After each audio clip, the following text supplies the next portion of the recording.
the last 30 years, the National Forest has been planting trees, and we've taken forest cover from as low as 6% to over 25%.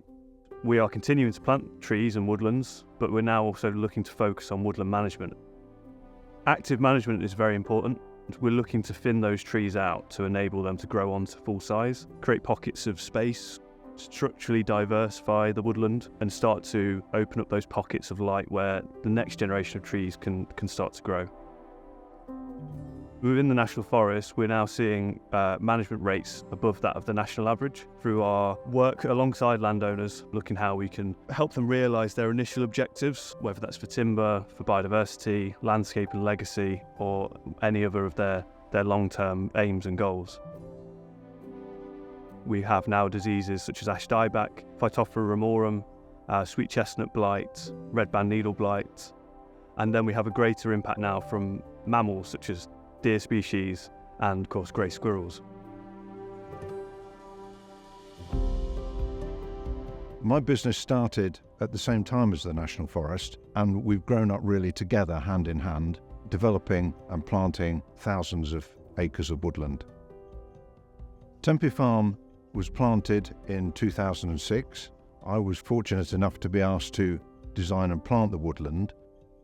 In terms of the woodland management, there are a number of changes as the woodland grows. Behind me you can see a ride that we've recently had to reopen and widen so that it's available for people to walk and horse riders on this site. We've also faced unforeseen challenges of ash dieback, and I didn't foresee the impact of grey squirrel on the woodland. Through our management grant advice visits, rather than sitting on these issues and then becoming worse, and that initial investment of planting your woodland decreasing in value, we can look to help you overcome these issues and to realise that initial value that you've got on your land. Ash dieback has affected this site.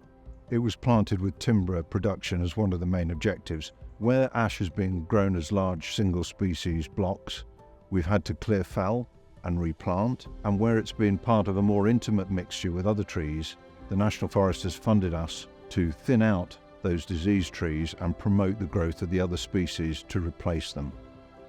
Grey squirrels are having a negative impact on the woodland here at Tempe. The stripping of bark, which takes often the leading shoot from a tree, and that can spoil its value both in terms of timber production, but also in terms of its beauty and its shape in the landscape, its contribution to the woodland. We are having to control them.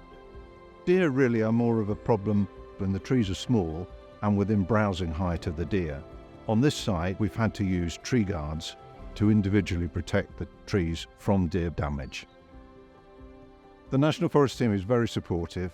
We've used their woodland management grant in order to widen the rides, help with ash dieback and grey squirrel control. They're able to come out and do site visits, and we can look at issues together and work out the best way to resolve those.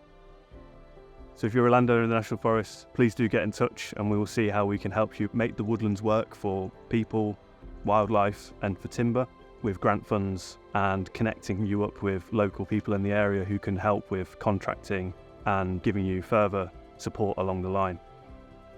We want to continue working with landowners to ensure that the forest is there in the future as a healthy and beautiful place for people to enjoy.